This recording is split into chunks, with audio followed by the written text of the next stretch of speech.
Guys, third trimester. Third trimester of pregnancy.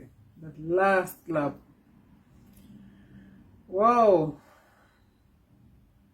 You need strength. Yes. No one has ever told you you need physical and mental strength. You hear me tell you? You're going to need physical and mental strength. If you drink water, if you drink coconut water, sometimes just anything you drink, it just feels like it wants to come up back, right? Well, for me, honestly, even though I'm feeling this way now, doing my third trimester, I'm still very grateful because throughout all this time, sorry, messages keep coming in. Throughout all this time, yes, I have vomited 4 days. One day I vomited twice. Another day I vomited 5 times and it was gold. Weird.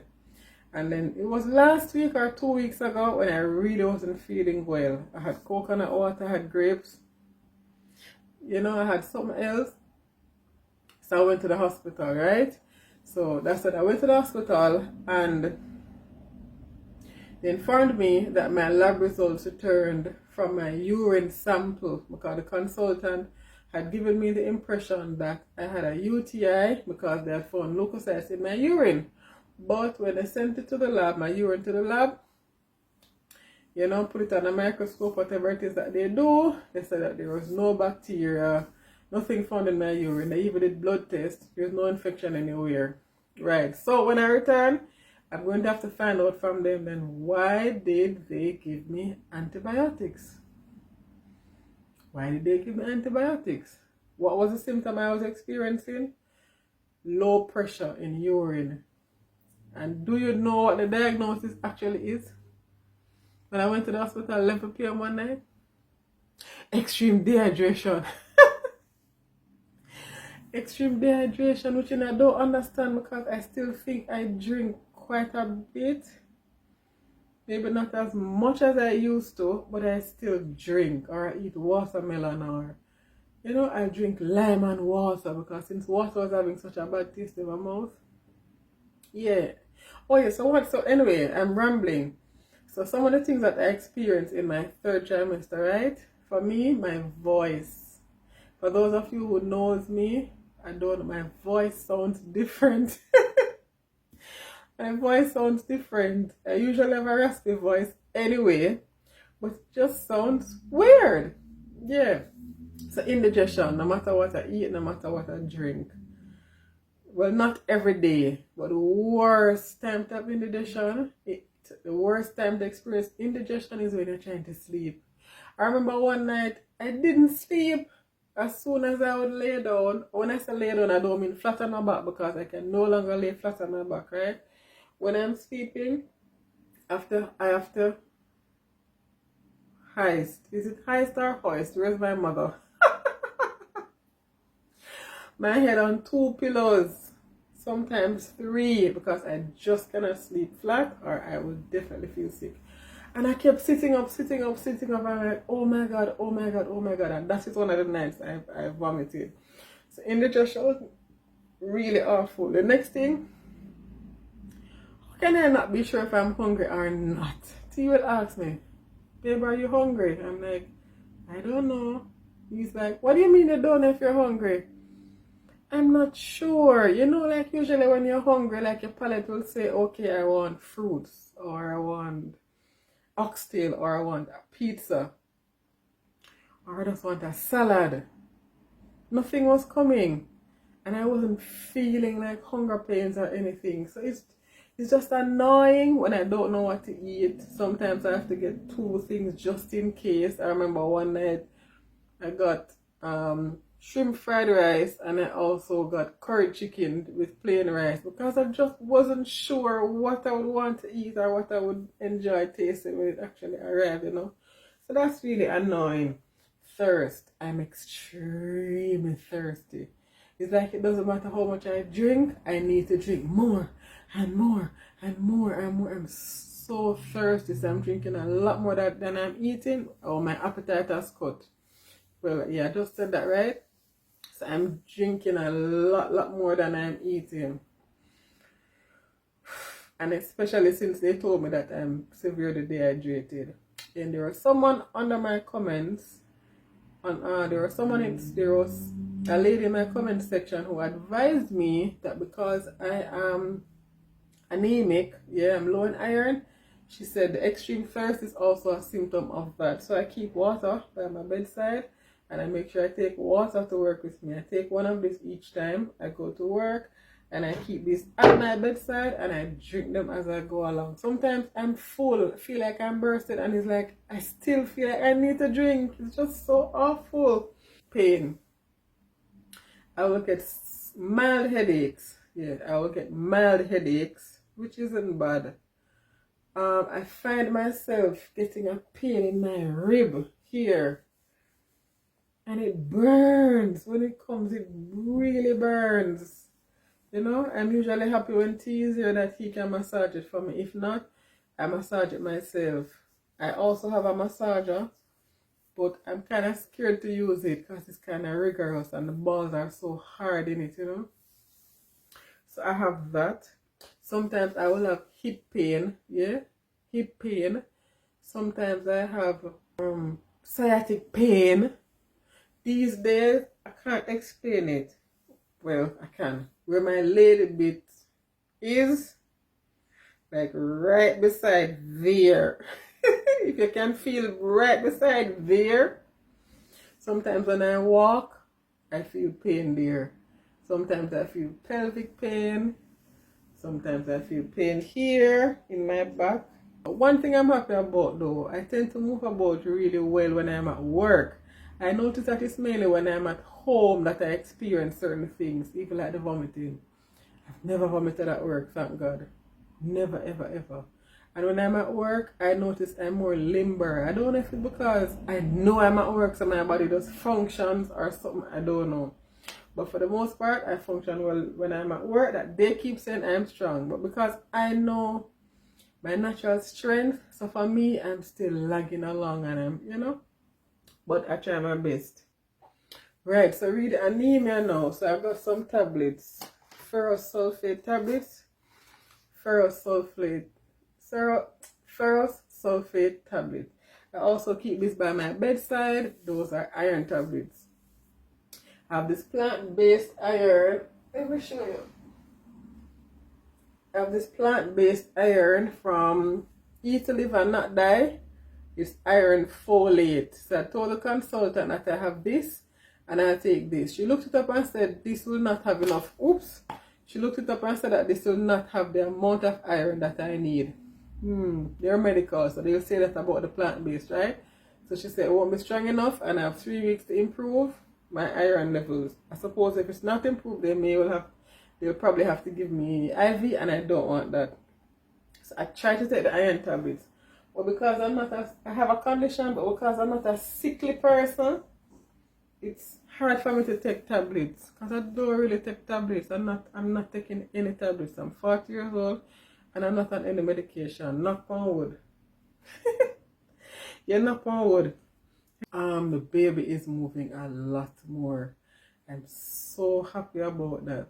The only thing what I kind of don't like is when the baby moves across my navel inside. It's this weird kind of feeling.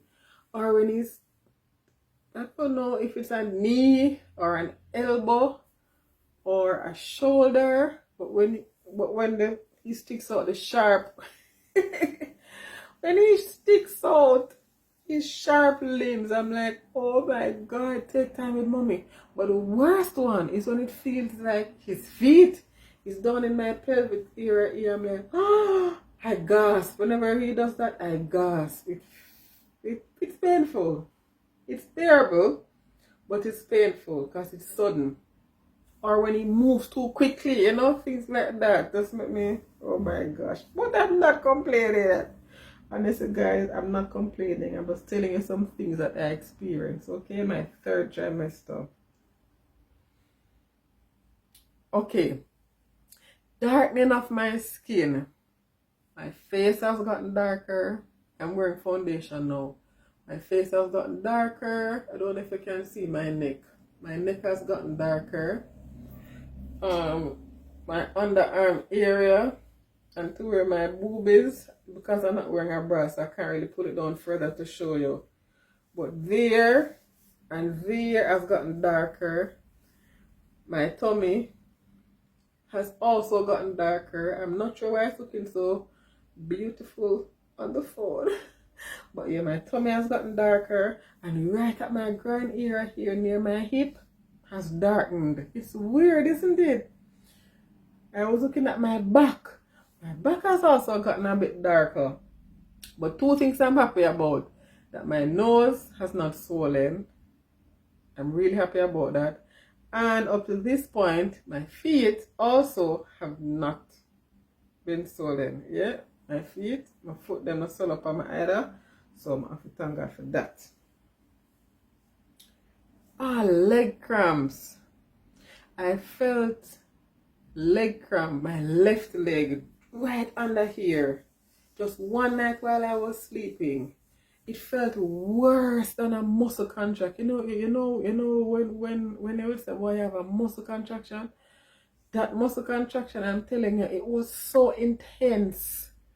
It was very painful, and I've never experienced it. And I'm like, for those who experience leg cramps constantly in pregnancy, oh my God. Whoa. I have empathy for you, honestly. One time I was on this binge, this Malta binge. I remember one night, guys, I kid you not, I drank 2 liters of Malta drink, malt beverage. I drank 2 liters of it. I couldn't believe it. And it's the following night, I went to the hospital at 11 p.m. My heart was racing. I was having fever on and off. I was vomiting. All these things was happening to me. But it turned out I was okay for the most part, just extremely dehydrated. There are times when I get short of breath so easily. I will leave my bedroom, walk out into the sitting room, and I'll walk back here. And I'm panting. It's weird. It's not constant. It happens on and off, on and off. I don't know if that is because of the sickle cell trait that I have, or maybe when I overheat. I don't know. Because even where I work now, the heater is always on. And I tend to just sit by a window, open it to get fresh air. Otherwise, I feel like I'm panting, like I can't breathe. So I always need fresh air. So for me, even in autumn, like now, even winter, I still crack my windows open. I just need that. The fake heat, I don't like it, to be honest. I use it as and when necessary, and that's it for me. Nosebleed. Initially, I was having more nosebleeds. I would even be at work, and I'm like, what is that? Because I know I don't have colds and flus like that. So I'm like, where's this water coming from? And I look, blood. Yeah, I'll be here. I'll be having breakfast. When I look, nosebleed. But in the 3rd trimester, I noticed I'm not really experiencing nosebleeds. You'll see a little sign of redness, but it doesn't bleed. My gums, even in my 2nd trimester, my gums would bleed at times when I go to brush my teeth because I usually floss. Now, much less, thank God, because I've heard that there are some pregnant women who even lose their teeth when they're pregnant. Oh my God, do I love my teeth? I couldn't even imagine that, honestly. I could not even imagine that. Lack of motivation. This is one of my biggest ones, and I hate it. And when it happens, I feel even worse. I feel so low in myself. I feel like I'm non-progressive. I feel very unproductive. Like I'll be here and I have laundry to do, and I say, okay, I'm going to do the laundry. I shower, I get in bed. I say, okay, the next hour I'll do it, and hours pass. The laundry isn't done. Or I say, I'm going to clean. I do the same, and hours pass, and it doesn't get done, or I do it late at night. After a few days. I don't like that. Motivation. I lack motivation. I don't want to do anything for the most part than to just stay in the bed and relax. Eat, sleep, shower, repeat. I don't know if it's because my iron is low, so my energy has gotten so low. Yeah, I don't know if that's the case, or also because I was sleeping less. Because at night I would pee more frequently but less urine. That has changed and I'm happy. Now I pee less frequently but more urine when I actually go, so I get to rest. Even if I'm here in the days, I get to get some rest, and at nights I do get to get some rest. But last night though, I had terrible insomnia and I slept for only 1 hour, and then I got up and went to work for 12. Imagine that. Why women are so strong. So strong. This video is so long. I really didn't want it to be more than, say, between 8 to 10 minutes. But those are the things I can remember experiencing in my 3rd trimester. And honestly, I'm anxious, I'm nervous, I'm excited. I'm not looking forward to the pain of delivery. I've never experienced it before. I'm not sure what it is going to be like. I hope it won't be a C-section. I hope it will be a quick and easy vaginal birth, you know.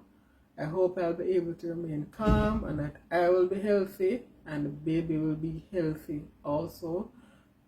We have sound mind and body, you know. Don't want to have any complications, anything like that. So these days I'm a bit worried about that, but I'm trying not to, because I'm not supposed to bet. I'm not supposed to get stressed. I'm not supposed to get stressed. Being pregnant, plus apart from that, I have a pituitary tumor, a tiny brain tumor that affects fertility. And so yes, so for those of you who are the first time it's going to see, so for those of you who is the first time you'll be seeing me, I am Dee, yes, and my platform is Dove London. I'm a 40 years old, first time pregnant woman, never been pregnant in my life.